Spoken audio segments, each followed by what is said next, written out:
hard work through there. You're making it hard for yourself. Just look at where your body is. Your body doesn't move, number one, but it's like touching.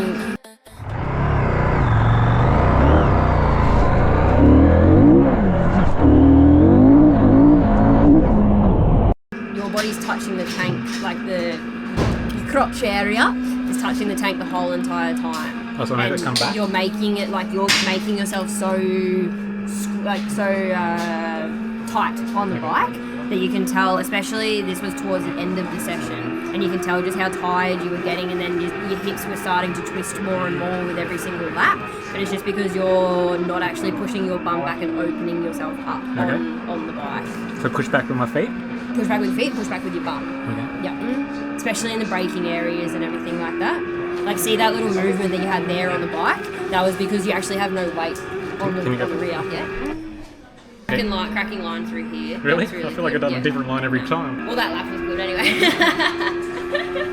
Yeah, so what happens because your body's so far forward is that when you're braking, you can even see like how unsettled the rear is, because like when you be braking, you want to make sure that your bum is pushed back as far as possible to get as much weight off the front of the bike and to actually be able to settle the rear. So when it's going over the bumps, on the back coming up easy. It's able to go over the bumps a lot easier if you push your body weight back. Something also that you can find when you push your whole body weight forward is that all of a sudden you like lose the contact that you can have with your knees in the tank, and essentially when you're braking, it's actually not your upper body that's keeping you on the bike, it's your knees and your abdominal muscles. That's what's actually helping you be upright. But if your knees are out like this and your whole body weight's forward, then all of that G-force is going straight through your hands and into your wrist and all through, like the front forks are just having to absorb all of that. Whereas if you the further you push your bum back, the better. Always? Like, is there any point you want to be forward or not? No. Like the first thing that I want you to focus on for this next one is just trying to push your bum back a lot more. You'll find that'll stop your body from twisting through the corner. You'll probably get a nicer neck. Like, I feel like your neck would be so you're so twisted on the bike at the moment, but it's literally just because of how far forward you are. I reckon you have like that much room in the seat. Like you're there. You're like sitting on top of the tank. I'm surprised you're not. I guess that's what's sitting on making me top have of the that tank. feeling of that I'm pushing the front so hard too. Yes, yeah. I just feel like, how much can I push that front? Exactly. Yes, yeah. Hey Tayla, can I just what you're saying, but on that jigsaw, you have to sit really far back. Okay. So All the way, yeah. not all the way, but like just so so you know as well, to make them feel good in the front and the way the bike handles, it likes to weight further back. Yeah. Like it's the only bike I've ever ridden. Oh, so it's different on different bikes. Sit further back. Okay. So yeah, what Taylor's saying is right. Like trying to get off the front of it. Yeah. Will make, especially on that bike, will work. Okay. Really well. I'm excited now for the next session. Through here, but can you see how you kind of like have a few little digs at your tipping point? And then again, just the exit, like the bike's still turning, and you're purposely lifting it up because you're scared you're going to run out of track. Okay. The bike wants to keep running wide, so you just need to let it. Because you still end up on the outside of the track, but you are tightening the track so much more than what it needs to be. Does that make sense? So I just need to have more faith. Have more faith that you're not going to run out of track. That's why you're doing it. Because look how much track you have here is where you want to be, like on the left-hand side. Yeah, really good entry, like track position on entry. But again, just see how your body is quite twisted and your head is actually on the left side of the seat. Okay. Can you see that? Yeah. And all that is because your body weight's so far forward, you're twisting yourself like this, your head's like this, you're trying to look like this, your shoulders up here, and then As opposed to, really... show me correct?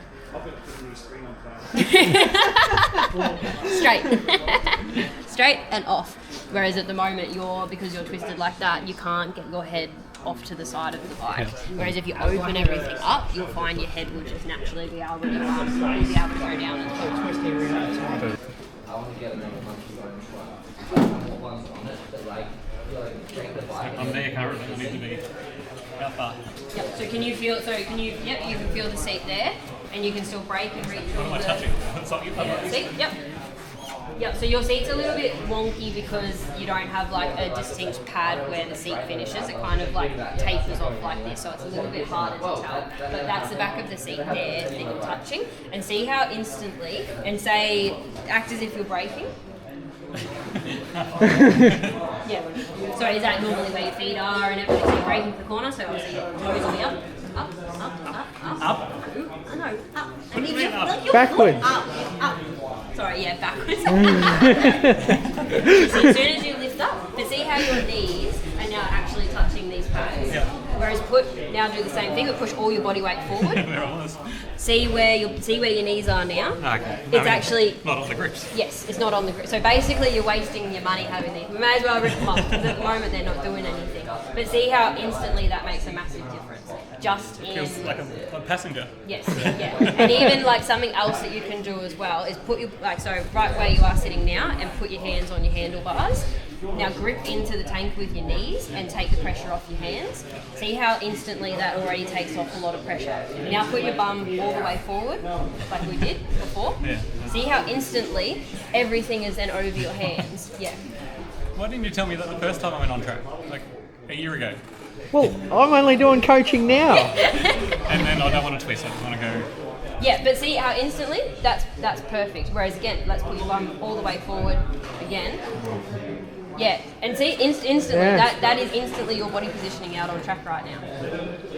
And you're tall as well. Yeah, and you're tall as well. So like you need to be pushing your body weight back no matter what bike it is that you're on. And again, it's gonna feel awkward as all fuck, but once you actually start to get the hang of it and realise, oh my god, my neck is now not cramped, my arms aren't cramped, my wrists don't hurt, like everything all of a sudden will start to. But trust me, I know I've been working on body positioning myself for 2 years and it fucking sucks.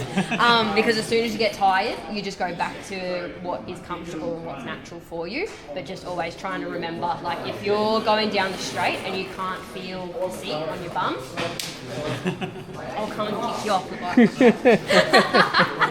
What is your PB? Around here, 59. Yeah, low 59. So. That's all. Yeah. The 59. Just 59. 59. Well, I got a 109. You'll probably go really slow in the first Yeah. session back because you'll just be like, what?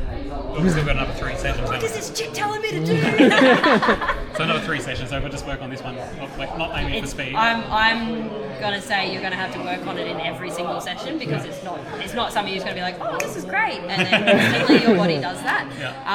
You're gonna have to like mentally work on it every session. And again, like when you get tired, you're naturally gonna go all the way forward because even I do. As soon as I get tired, I ride so stiff. I ride forward. Like I just go back to how I used to ride 3 years ago, and it just makes it so much harder. It's quite funny because you get tired and then you do the thing that actually makes you more tired. I don't know how you do a full length race.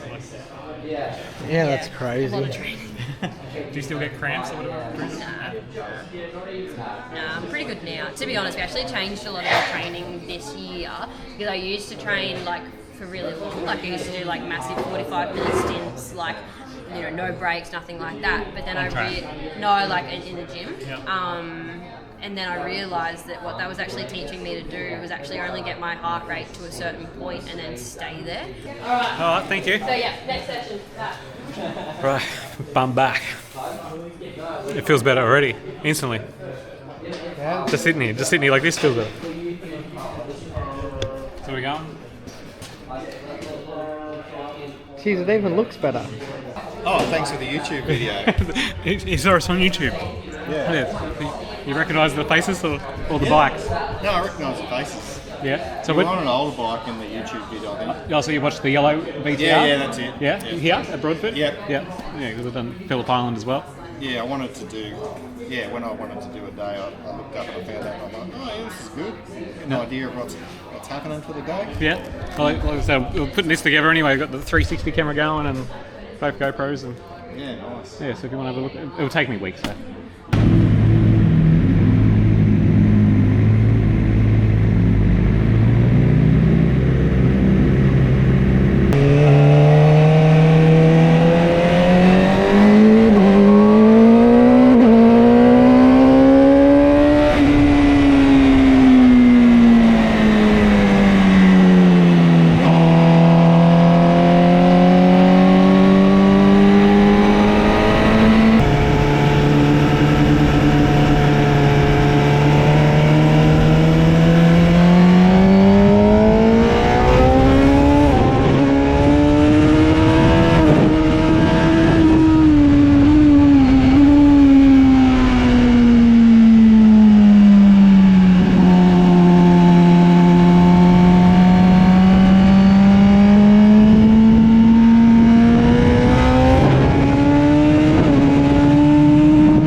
was always going to be a difficult session because I had to drastically change my position on the bike. And anyway, it's showing lap times. Lap times have gone backwards down to 1:12. So I had a 16, 14, 14, 16, 13, 12, 13, 13, 12. Still comes back to that I'm not fit enough. Not strong enough, not fit enough. You looked a lot better. I got a few videos of you, so it'd be good to do a little. I can show you now with your body positioning. But like through last corner, you look so much more comfortable now. Your knee is only like that far off the ground, whereas before your body was all twisted. But it was like your knee was nearly on the ground, but not in the way that you want it to be. If that makes sense. It didn't reflect here. 11:19. Yep. Yeah. Shape. Yep. Yeah. Yeah, it looked so much better. It's so much more stable. Yes, yeah. On the power. You look so much more stable when you're on the throttle. Like I wasn't getting that over the crest. Yeah, and you were using a lot more track as well on the exit. Yeah, it was really much easier to steer. Yes, Yeah. yeah. Behind you, if you want to see another I lap. did shit today.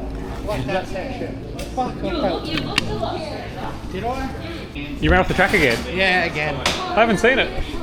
You know you pay for these days to use the track. Yeah.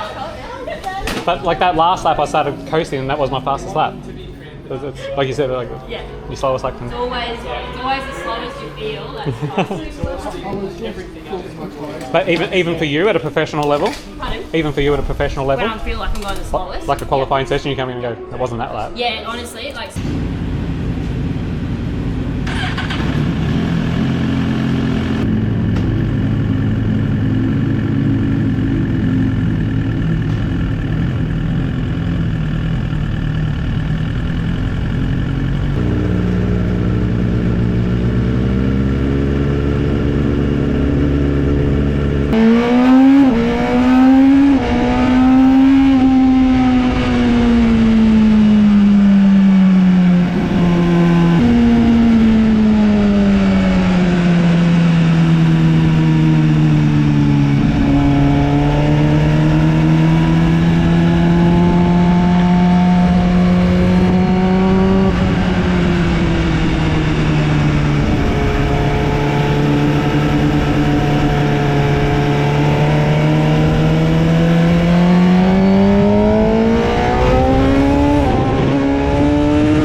Sweating. Sweat.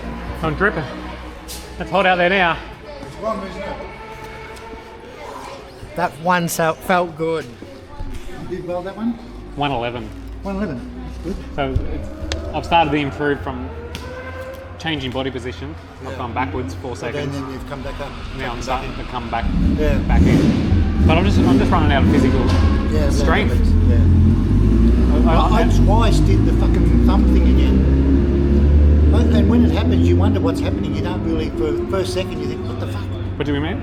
I roll the throttle on under brakes. Oh, okay. So I'm coming into crash corner and your heavy brakes, and the bottom of the thumb rolls the throttle. Oh, okay. And the buddy's like, you're braking, but then the bike accelerates out from under you. Shit. And it's just fucking completely denuded. Oh, come on. Let's see that. You'll be in the 109s, I reckon. You reckon? You reckon it went that good?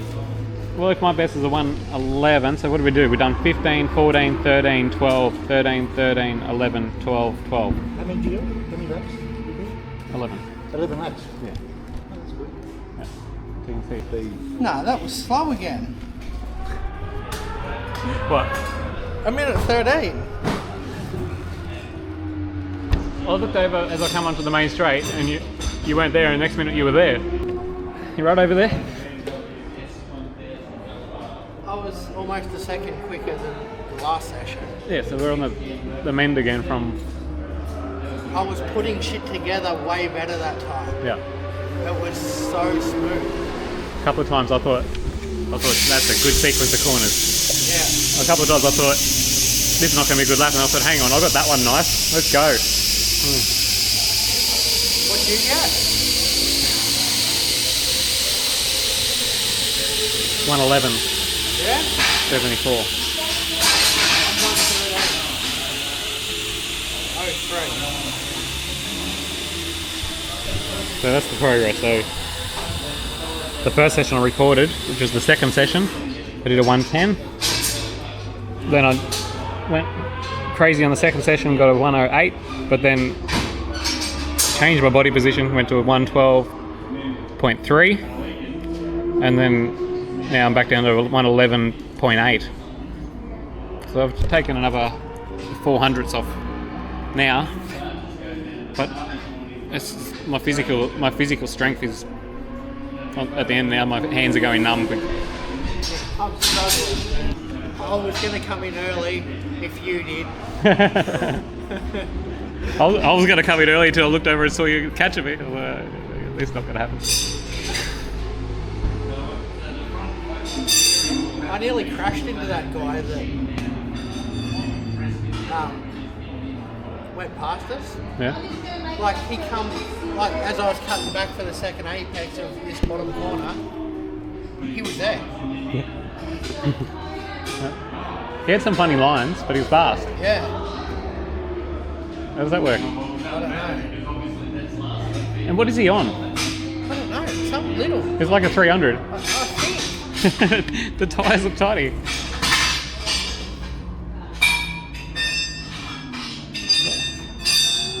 We should be watching this. Preparation of the day. So if everyone could please come to the classroom, that would be great. Thank you. Thank you. Thank you. Final classroom session of the day. And then one more session on track. So let's see what this one's about and see if we might just put our lap times backwards again. But it's all about a step back to take 2 steps forward. Sorry, I wasn't listening. Alrighty. So 1 step back, 2 steps forward. Everybody. So yeah, obviously this session will be our last session of the day. So we basically just wanted to get you guys all together just as one final, I guess, classroom wrap up for the day. Obviously we have pumped you guys with a whole heap of information. Your coaches have been pumping you with information all day, and even just the GoPro analysis, there's a lot of information to unpack in that as well.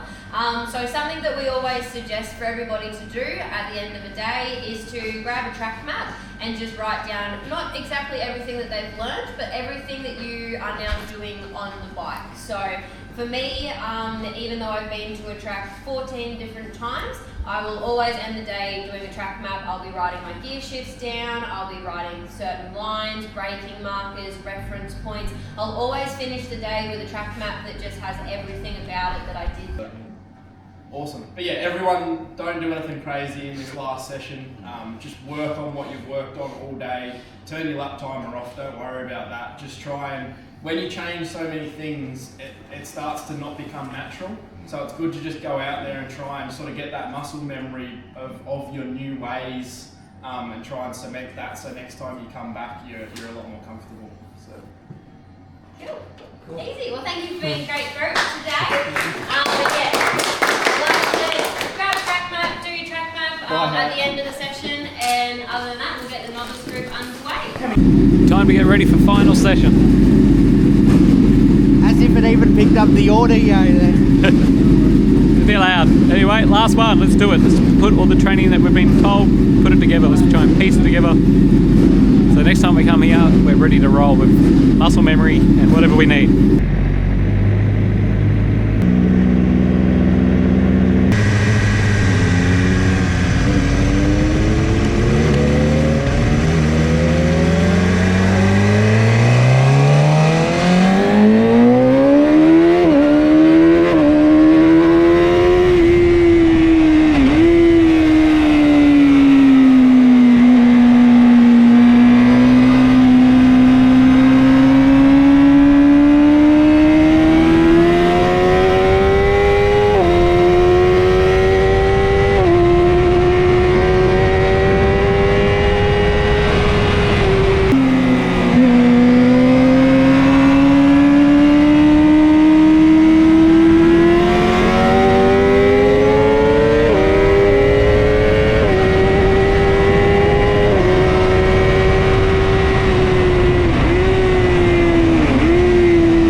done and dusted, all in one piece. Well, nah, stoked that we could have you guys here. And Thank you for having us. yeah. Good luck this year. Hopefully this time next year we'll be standing next to the world champion. Hopefully I bring home a trophy in 2026. It was really sad not bringing home a trophy this year. That made it way more fun in 2024. In a world championship. You mentioned in the message that it's a funny story how you become the coaching. Yeah, so this whole thing was literally just, we were trying to figure out a way to train at the go-kart track in Warrnambool. Yeah. And because Ted was still racing in the World Superbike he was still racing in the Australian Superbike Championship, and we needed to get to the go-kart track. So we just kind of made up this random business name and was just like, yeah, we're going to go into this meeting at the go-kart track with And this that was full Southwest. proposal. That was Southwest Yeah. Track Days. Go into it with this proposal, and like we had no intention on ever bringing anybody else into it. It was literally just to make it seem more professional so that they could give us the go-kart track. It was always just supposed to be me and Ted that were riding it. And then where the go-kart track is in Warrnambool is quite a busy road, so they were seeing motorbikes on the go-kart track, and they kept stopping, and then they were like coming and talking to us, and then all of a sudden, like, then next thing we know, we had some hire bikes, and then we had some more people coming, and some more people coming, and then next thing we weren't training at all because we were running a coaching day that we weren't supposed to ever do. And then yeah, it just kind of built bigger and bigger and bigger, and then we would like, it just got more popular, and then we kept getting a heap of messages being like, you guys should do a coaching day at Mac Park, do a coaching day at Broadford, and we were like, this was literally just supposed to be a training tool for Ted and I, and now it's like a job for us. What the heck are we getting ourselves into? And the first coaching day we did here, it's actually quite funny looking back on it now, because like I feel sorry for everyone that booked into that, because looking How at long what, ago? Pardon? When was that? That would have been 2022. Okay. I think this is our third year doing them here. Yeah. It was raining, there was like 12 people. We had no idea what we were doing. It was our first large coaching day, and like I remember Ted and I got in the car and we were just so drained. We were like, what the heck are we doing? Like this is well beyond our capabilities. And then I don't know, we just kind of stuck to it, and then it just got bigger and bigger, and yeah, now it's like one of the largest ones, I think, in Yeah. Victoria. So yeah. Well, you can see why. Like, Yeah, it's very fun. there's not many that have this level No. of coaches. No, yeah. So yeah, that's literally how it all started. It was just supposed to be a go-kart training tool for Ted and I, and now it's this. Yeah. Now it's our full-time business. Now it's full throttle. Yeah, exactly. Yeah, yeah, and that's the thing. Like, it was when it was Southwest Track Days. We like had to. We were getting so big that Southwest Track Days made no sense anymore, and so people were like, I literally was getting like abusive messages. This is no joke. I was getting like people were just getting like abusive over it, being like, oh, like Southwest Track Days makes no sense. You go to Broadford, that's not Southwest Victoria. You guys dumb, like all this stuff. And we were like, no, it was literally just a made up business name so we could ride at the go-kart track. So that was why, yeah, we came up with Full Throttle when we were like in the brink of Portugal. And I don't know, Ted said it, and then I was like, and then he said it as a joke of being, it should be Full Throttle, and then he said it as a joke, and then I was like, nah, like that's actually pretty legit, and then yeah, then now it's stuck even more, and I think that was like then the next step of like the professional side of things. And Well, you must be happy to know, you know, like professional racing, you don't know, a lot of people when they finish they don't have something to go to. yeah, exactly, You know yes, what yeah. the future holds. Yeah, and that's why I did my Bachelor of Journalism degree, because when I did step away from racing, I always wanted to be involved in it in some way. Like I actually run my own full-time business outside of this. I run a PR and social media agency, so that was my way of still staying. The busiest lady in Australia, busier than the Prime Minister. We had over 25 riders that year. Yeah, I've got 25 riders that I manage in ASBK, and I've got someone who works for me, so he looks after it while I'm in Europe, and I treat him to a few plane tickets every year to go to Europe with me to say thank you. And yeah, then we've got this, and yeah, it was always our thing that when we stepped away from the sport, we still wanted to be involved in it, and this is Ted's way to still be involved in racing, because he doesn't race anymore. He had a few really bad concussions, and his head's still not healed from his concussions. Still has a lot of side effects from that he's still dealing with even 3 years later. But he still wanted to be involved in it, so that's why. It scratches the itch. Yeah, exactly. Yeah, it stops him from wanting to race. Still wants to race, but yeah, this is how he stays in the sport and does all that. So yeah, no, it's very good. So if you want some coaching, come to Full Throttle Coaching at Broadford. Like and subscribe.